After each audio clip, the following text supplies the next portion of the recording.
walafiat. Mudah-mudahan Allah limpahkan mujahidin.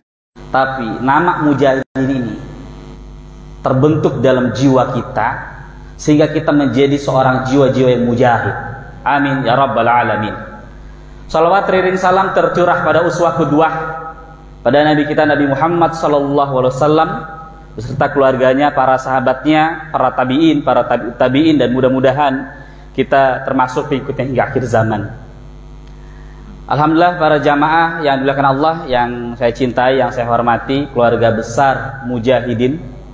Saya menyebut keluarga besar Masjid Mujahidin. Jadi kalau saya ngisi kajian di Jakarta, di Maluku, di situ ada komunitas IKM, Ikatan Keluarga Minang. Nama Masjid Mujahidin ini selalu saya sampaikan. Iwafiddin, jamaah yang dimuliakan Allah, yang saya hormati juga kawan-kawan saya, sahabat saya di Masjid Mujahidin, ya, wabil khusus Ustaz Jel hafizahullah ta'ala, dan para pengurus Pak Fuad dan semuanya. Alhamdulillah saya hari Ahad sampai di Sumatera Barat, baru pulang tadi dari keliling di sekitar Padang.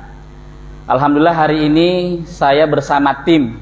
Kalau sebulan yang lalu saya biasa sebulan sekali datang ke Maninjau, datang ke Pasaman, datang ke Bukit Tinggi, itu roadshow dakwah.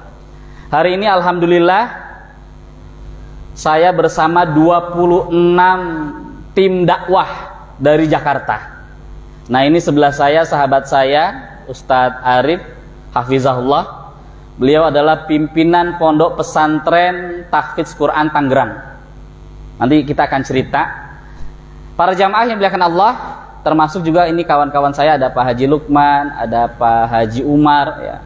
Kita lewat darat dan lewat udara, ya. Dan alhamdulillah kemarin ke Pasaman Barat, lalu kemudian ke Koto Gadang, lalu kemudian juga ke Bukit Tinggi, lalu juga ke Sijungjung, dan terakhir Padang Panjang dan Padang.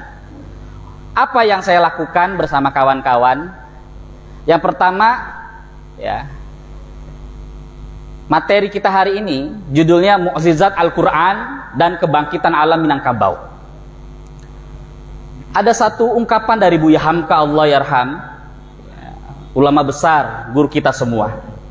Kata Buya Hamka, membaca Al-Quran bagi kita orang beriman seperti kita mendapatkan vitamin dari Tuhan yang Maha Kuasa. Nanti bisa baca di dalam tafsir Al-Azhar. Jadi kata Hamka, membaca Al-Quran dengan baik seperti kita mendapatkan vitamin dari Tuhan yang Maha Kuasa. Mengapa? Karena Al-Quran adalah minhajul hayyah, inspirasi kehidupan bagi orang-orang yang beriman. Para jamaah keluarga besar Mujahidin yang dimuliakan Allah, apakah alam Minangkabau yang kita tempati hari ini dikenal di Indonesia, dikenal di seantero dunia, hanya dikenal dengan nikmat kulinernya? Tidak. Alam Minangkabau yang indah ini apakah hanya dikenal dengan alam yang indah? Tidak. Alam yang indah suatu saat akan menjadi kering.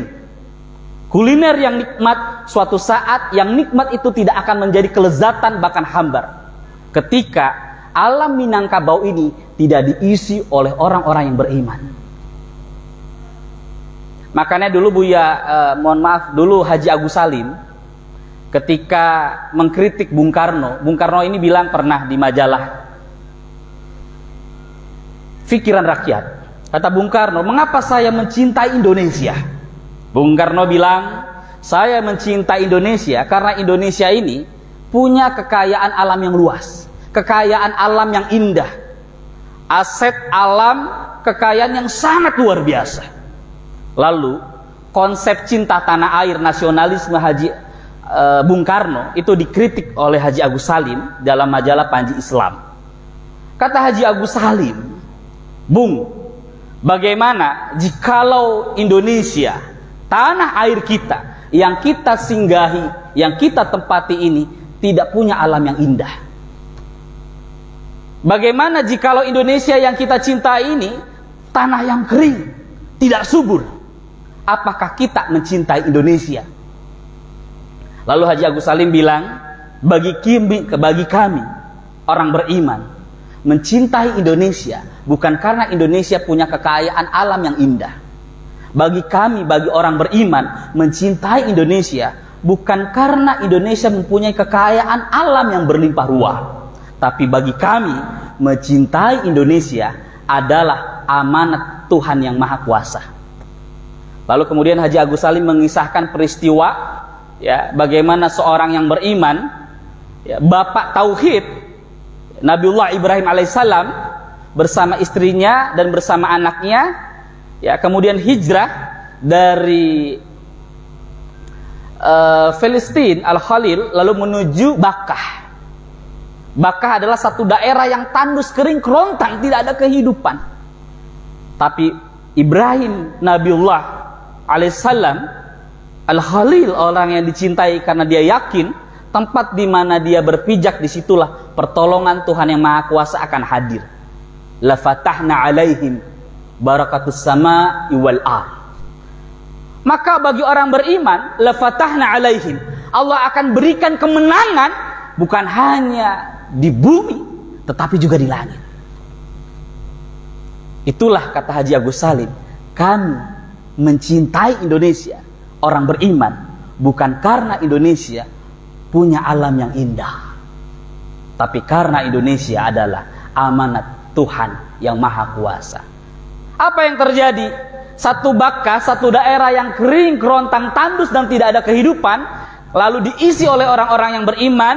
Daerah yang tandus itu menjadi subur, bahkan melahirkan air yang sampai sekarang tidak pernah berhenti dan tidak pernah habis. Satu daerah Bakkah menjadi nama yang bernama Makkah Al-Mukarramah. Makkah adalah satu daerah yang ramai dikunjungi. Dulu Bakkah namanya. Sampai sekarang air tidak habis. Mengapa? Karena diisi oleh orang-orang beriman. Yang kedua, para jamaah keluarga besar Masjid Mujahidin yang saya cintai dan saya hormati, kedekatan masyarakat Minangkabau dikenal di dunia.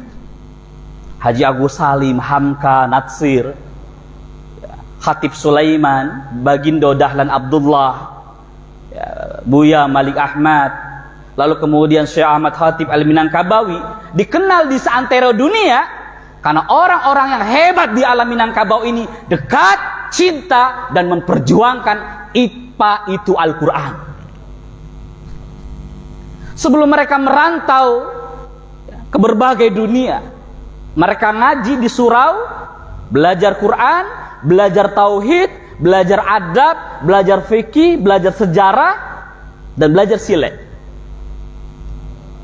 Itu modalnya. Sehingga kita kenal hari ini Agus Salim bukan hanya dikenal di Koto Gadang, bukan hanya dikenal di Padang, tapi dikenal di dunia Islam. Karena dekat kepada Al-Quran. Makanya saya selalu menyampaikan setiap festival Minangkabau, jangan hanya yang ditampilkan di festival-festival Minangkabau tariannya. Jangan hanya yang ditampilkan dalam festival-festival Minangkabau mengenal Minangkabau dengan hanya kulinernya, dengan kebudayaannya, dengan seninya. Itu hanya physically, itu hanya kulitnya kalau kata orang Malaysia. Lebih dari itu, bagaimana mengenalkan alam Minangkabau dengan adat Basyadin Syara Basandi Kitabullah. Apa Kitabullah? Al-Quranul Karim, yang kemudian Minang yang dulunya masyarakat Hindu, wilayah animisme dan dinamisme, karena dekat Al-Quran diangkat oleh Allah derajatnya di dalam dunia peradaban besar. Oleh karena itu para jamaah yang dimuliakan Allah, alhamdulillah ya, kami bekerja dengan pesantren Tahfidz Quran dan Fakultas Kedokteran UNAN akan membuka pesantren Tahfidz Quran di Padang.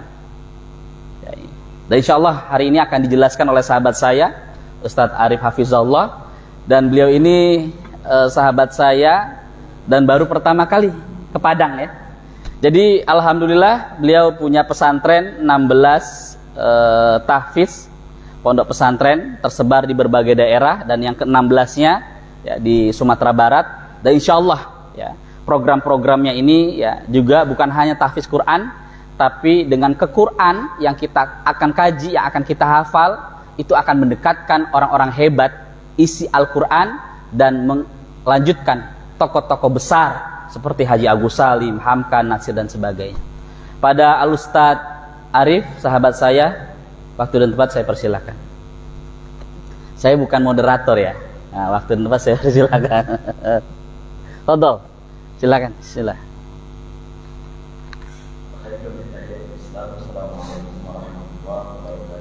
Waalaikumsalam.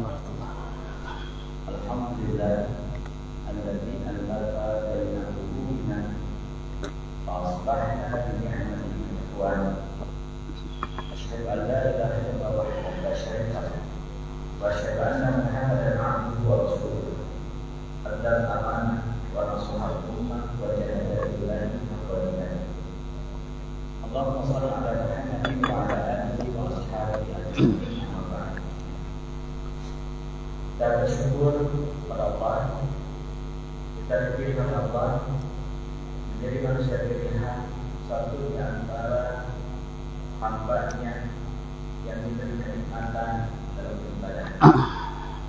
Berkumpul dari sini tentu sebuah anugerah yang tidak Allah berikan kepada setiap orang. Salawat dan salam semoga tercurah pada Nabi Muhammad SAW, juga kepada keluarganya, para sahabat, tabi'in dan seluruh umat. Dan tentu kita berharap nama kita, nama orang tua kita, nama kakek nenek kita, nama anak dan cucu kita, serta orang yang kita cintai, Allah diakui sebagai umatnya dan dalam jamaahnya.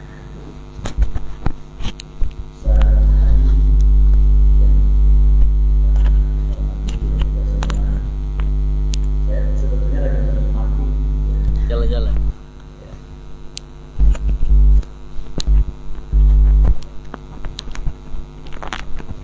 Susah.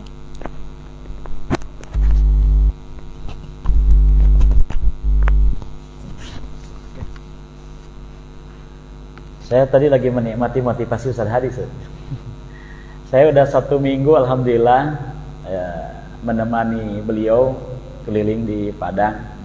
Sesuatu pengalaman yang luar biasa ya, baik ruhiyah ya ataupun pengalaman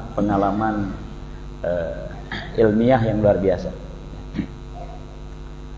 Lakuli hal ya qadarullah, Allah takdirkan saya hadir di tempat ini karena Al-Quran, karena dorongan Al-Quran. Kita diminta sama forum alumni FK Unan, alumni Fakultas Kedokteran Unan, untuk bekerja sama tahfiz. Tentu harapannya kita bahwa nanti lahir satu desa, satu nagari, satu penghafal. Bahkan sebetulnya kita punya agenda satu masjid, satu penghafal. Bahkan jauhnya kita punya agenda satu rumah, satu penghafal. Ya. Sehingga Al-Quran dekat. Kenapa tadi disampaikan bahwa bagaimana pengaruh Al-Quran terhadap perkembangan dan perubahan peradaban. Satu ketika Rasulullah ketika hadir dengan para sahabat, Rasul bilang begini. Hadis ini disampaikan oleh Abu Sa'id Al-Khudri. Imam Bukhari mencantumkan dalam kitab hadisnya di nomor 466. Kata beliau, innallaha khayyaral 'abda baina dunya wa baina ma indallah. Sesungguhnya Allah meminta kepada seorang hamba untuk memilih baina dunya wa baina ma indallah. Apakah si hamba itu milih dunia atau milih apa yang ada pada Allah? Fahtaral abdu ma indallah. Si hamba itu memilih apa yang ada pada Allah. Fabaka Abu Bakrin As-Siddiq radhiyallahu anhu. Maka tiba-tiba terdengar tangisan yang terus semakin membesar. Tangisan itu mengeras suaranya. Ternyata tangisan Abu Bakar Siddiq. Faqultu fi nafsi, kata Abu Sa'id Al-Khudri yang meriwayatkan hadis ini, sahabat Abu Sa'id, aku bilang dalam diriku, matub hadis syekh, kenapa laki-laki tua itu menangis? Karena selisih umur Rasulullah dengan Abu Bakar itu 2 tahun. Abu Bakar lebih muda 2 tahun. Wa Abu Bakrin alamana, kata Abu Sa'id, kita semua tahu bahwa Abu Bakar yang paling paham terhadap cerita Nabi, ya, cerita ini, ungkapan Nabi. Kemudian para sahabat bertanya kepada Abu Bakar, ya, kenapa? Apa yang menyebabkan kau menangis? Abu Bakar kemudian bertambahlah sedihnya karena ketidaktahuan maksud apa yang disampaikan oleh Rasulullah. Kata Abu Sa'id, apa yang membuat sedih? Rasul bercerita bahwa Allah meminta seorang hamba memilih baina dunya wa baina ma indallah. Kamu mau milih dunia atau milih apa yang ada pada Allah? Si hamba milih apa yang ada pada Allah. Kenapa mesti menangis? Kata Abu Bakar, al-abdu wa Rasulullah. Hamba itu Rasulullah. Baina dunya wa baina ma indallah. Baina dunya bimana hidup, al-hayah. Wa baina ma indallah bimana al-maut. Jadi Rasulullah itu ditawarin oleh Allah, wahai Muhammad, kamu mau milih hidup apa milih mati? Al-yauma akmaltu lakum, selesai turun. Jadi wahyu sudah selesai turun. Jadi enggak ada lagi wahyu yang turun. Kemudian Allah nawarin, mau tetap hidup silahkan atau mau mati saja. Itu bahasa lugasnya, bahasa orang awamnya begitu. Rasul milih mati. Ya aku menangis. Karena kita akan ditinggalkan Rasulullah. Ternyata Rasulullah merindukan kematian daripada kita. Maka setelah dijelaskan oleh Abu Bakar seperti itu, fabakauna, semua sahabat menangis. Mereka menyadari bahwa dalam waktu dekat kita akan ditinggalkan oleh Rasulullah yang selalu membimbingnya. Hadirin jamaah Masjid Mujahidin yang insyaallah dalam hati Allah. Rasulullah itu surganya sudah jelas. Rasulullah itu diampuni dosanya sudah pasti. Ya. Dikasih tahu Al-Quran berhenti, nggak turun lagi, milih mati. Artinya Rasulullah tidak sanggup menjalani hidup tanpa bimbingan Al-Quran. Sehingga ketika Rasulullah menawarkan kepada para sahabat, bacalah Al-Quran dalam 30 hari, khatam 30 juz. Kata sahabat, ya Rasulullah, saya masih kuat. Kalau begitu dalam 10 hari. Ya Rasulullah, saya masih kuat. Kalau begitu, kalau 10 hari, berarti sehari berapa juz, Pak? 3 juz ya. Kalau 30 hari 30 juz, berarti 1 hari 1 juz. Ya Rasulullah, saya masih kuat. Kata Rasulullah, dalam 6 hari. Kalau 6 hari berarti sehari 5 juz. Ya Rasulullah, saya masih kuat. Kata para sahabat. Kata Rasulullah, sehari dalam 3 hari khatam 30 juz baca. Ya Rasulullah, saya masih kuat. Kata Rasulullah, tidak ada yang lebih dari itu. Udah, itu 3 hari itu. Gak usah minta lagi. Begitu para sahabat kuat keinginannya untuk hidup bersama Al-Quran. Dan Rasulullah orang yang pasti surganya, diampuni dosanya, disayangi oleh Allah sebagai Habibullah, tidak mau hidup tanpa bimbingan Al-Quran. Kira-kira kalau kita hidup tidak baca Al-Quran 1 hari, nyaman tidak Pak? Bu? Berapa hari hidup kita tanpa Al-Quran? Rasul tidak sanggup, tidak mau menjalani hidup tanpa Al-Quran. Seberapa berani kita hidup meninggalkan Al-Quran? Karena hidup tanpa Al-Quran seperti ikan tanpa air. Seperti ikan tanpa air. Kita butuh Al-Quran melebihi kita butuh kepada makan dan minum. Andai kita tidak makan dan tidak minum, kira-kira akhir ceritanya apa? Mati. Apakah dijamin masuk neraka? Belum tentu. Tapi kalau kita jauh dari Al-Quran, kira-kira konsekuensinya apa? Apakah besok mati? Belum tentu. Setahun, 2 tahun mungkin masih hidup. Apakah kalau kita jauh dari Al-Quran dipastikan masuk neraka? Pasti. Karena tidak ada orang yang dimuliakan Allah kecuali dekat dengan Allah kecuali Al-Quran. Makanya Ibnu Abbas ditanya, Wahai Ibnu Abbas, kalau ingin tahu dekat kita dengan Allah dari mana? Kata Ibnu Abbas, sedekat apa kita dengan Al-Quran, sedekat itulah kita dengan Allah. Sejauh apa kita dari Al-Quran, sejauh itulah dari Allah. Bapak Ibu yang dirahmati Allah, maka kalau maksimal 30 hari khatam 30 juz, berarti para sahabat minimal dalam setahun 12 kali. Ya. Kalau umurnya 60 tahun, dikurangilah masa dewasa misalnya 15 tahun atau 20 tahun lah kita sebut gitu. Berarti ada 40 tahun, 40 kali 12 60 kali, ya. 40 kali 12 berapa? 50 berapa? 48 kali khatam. Coba angkat tangannya yang sudah 48 kali khatam. Ada? Saya kasih hadiah umroh. Insyaallah.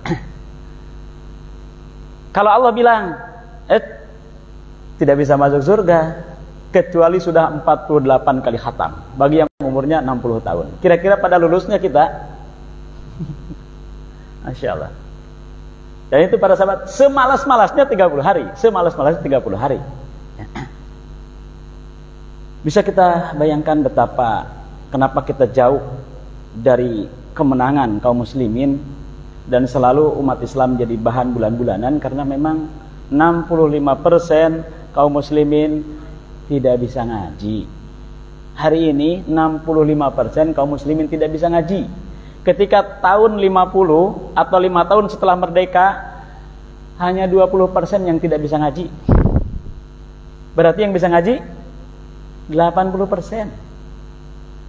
Padahal dulu penjajahan, padahal dulu di hutan-hutan harus lari, ya, dikejar-kejar Belanda, tapi mereka Masya Allah tidak lepas dari. Makanya pantas kalau kita dikasih kemerdekaan karena memang dekat dengan Islam. Yang terakhir saya ingin sampaikan di waktu yang sangat singkat ini, Umar bin Khattab pernah ketemu, memanggil seluruh gubernur, ya, di Jazirah Arab untuk ada pertemuan di Usfan. Usfan itu sekitar 78 kilo dari Madinah. Kumpul di situ gubernur. Ternyata Umar ketemu sama gubernur Mekah, namanya Abdul Haris. Kemudian Umar tanya sama Abdul Haris, "Wahai Abdul Haris, sementara kau dapat tugas untuk menghadiri pertemuan ini, siapa yang menggantikanmu di Mekah, jadi gubernur Mekah?" Kata Abdul Haris, Ibnu Abzi. Siapa Ibnu Abzi? Ibnu Abzi itu mantan budak. Baru disebut kalimat mantan budak, langsung Umar kelihatan wajahnya memerah, dan dia langsung pegang kerahnya. Abdul Haris dipegang kerahnya dengan melotot. Bisa kita bayangkan bagaimana dipelototin Umar bin Khattab, ya. Umar bin Khattab itu kalau naik kuda ngagangsar, apa ya? Kalau naik kuda kakinya itu nempel ke tanah, saking tingginya. Saya pernah melihat pedangnya Umar bin Khattab itu sangat, ya, di Turki itu pedangnya Umar bin Khattab itu sangat besar dan sangat panjang sekali, ya. Kalau pedangnya Abu Bakar itu tipis dan tidak terlalu panjang, gitu. Masya Allah, saya bisa nggambarin bagaimana Umar bin Khattab melotot, dipegang kerahnya sama Abdul Haris, dan dia nanya, "Kenapa kamu berani-beraninya kota suci diserahkan sama mantan budak?" Kemudian kata Abdul Haris, "Wahai Umar, karena saya melihat seleksi, ternyata tidak ada yang lebih hafal terhadap Al-Quran, tidak ada yang lebih paham terhadap Al-Quran melebihi hafal dan pahamnya Ibnu Abzi. Mendengar itu kemudian Umar bin Khattab melepaskan seraya dia menyampaikan kalimat, aku teringat ungkapan Rasulullah, innallaha khayyaral 'abd.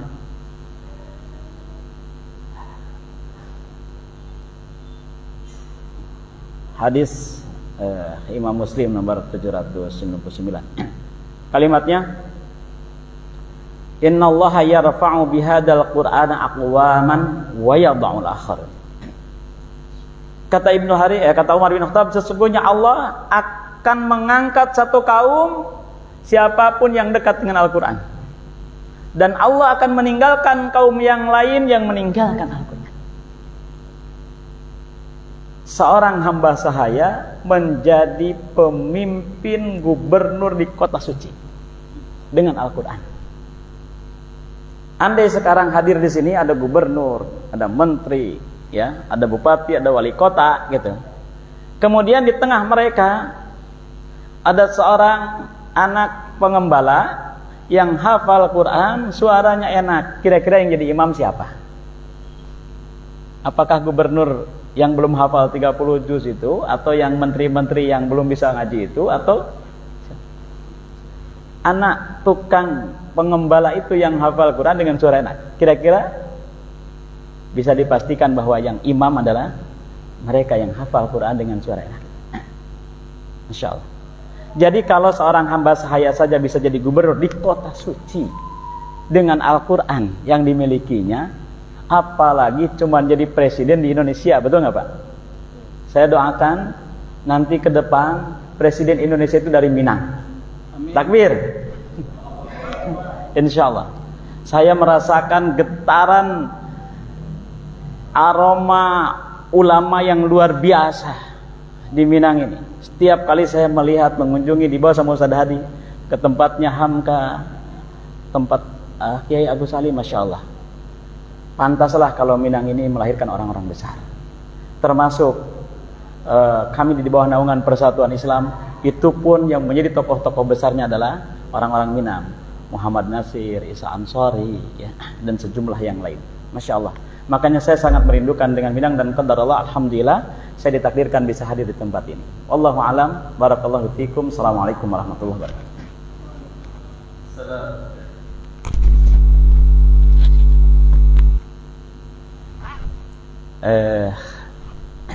Insyaallah Bapak Ibu yang dirahmati Allah, ya, saya datang ke sini untuk bikin program, sebetulnya program tahfidz Quran.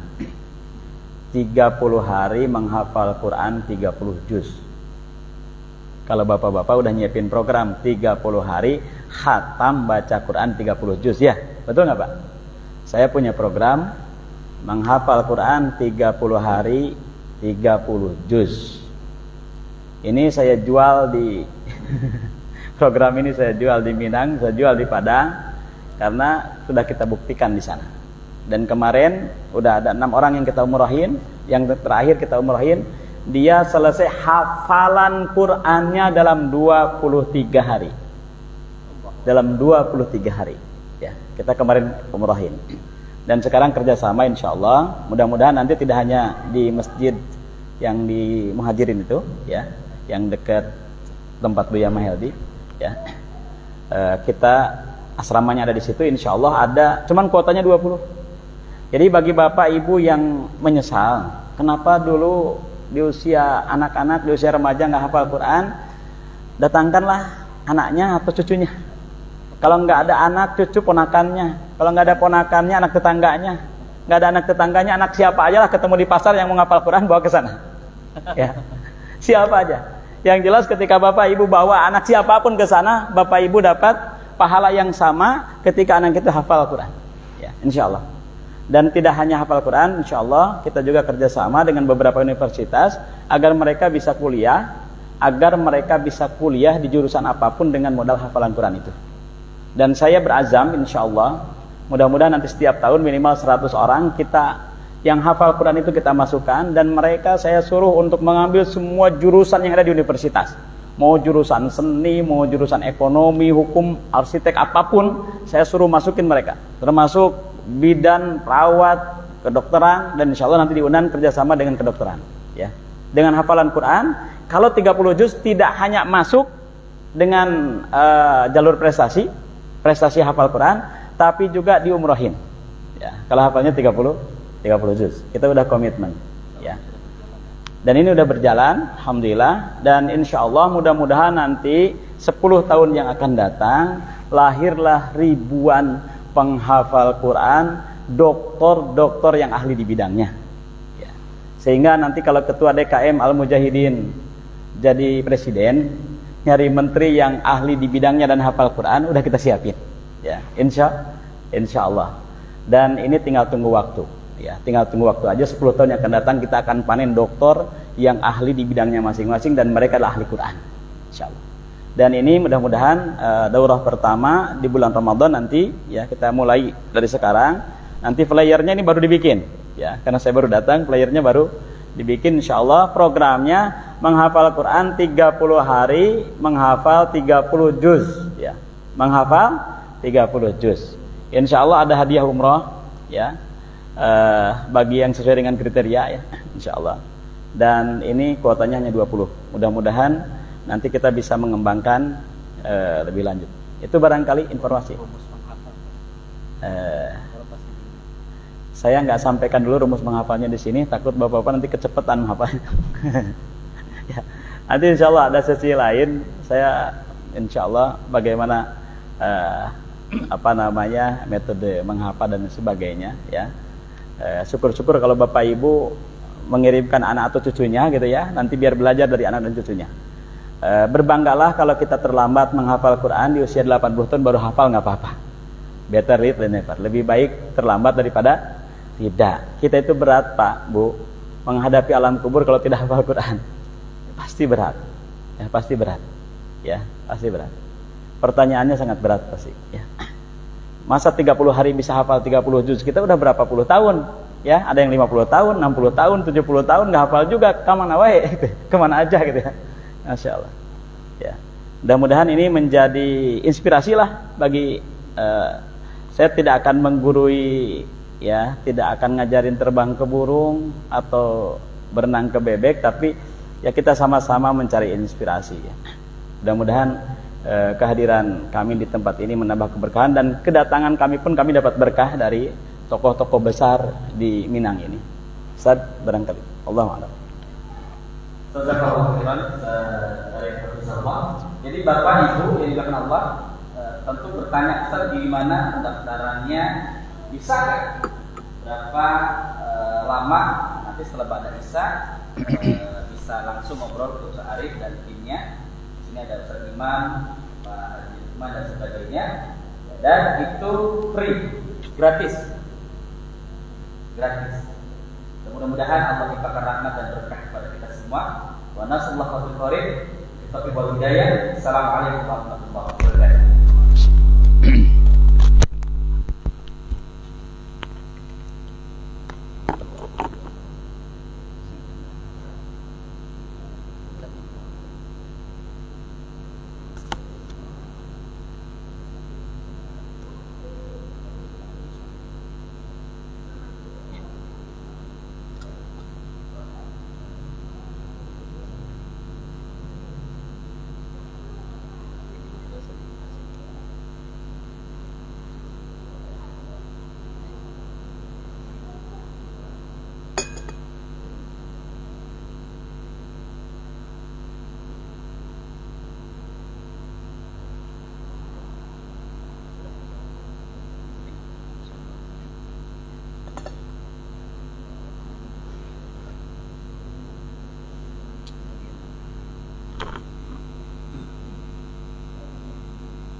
Deh.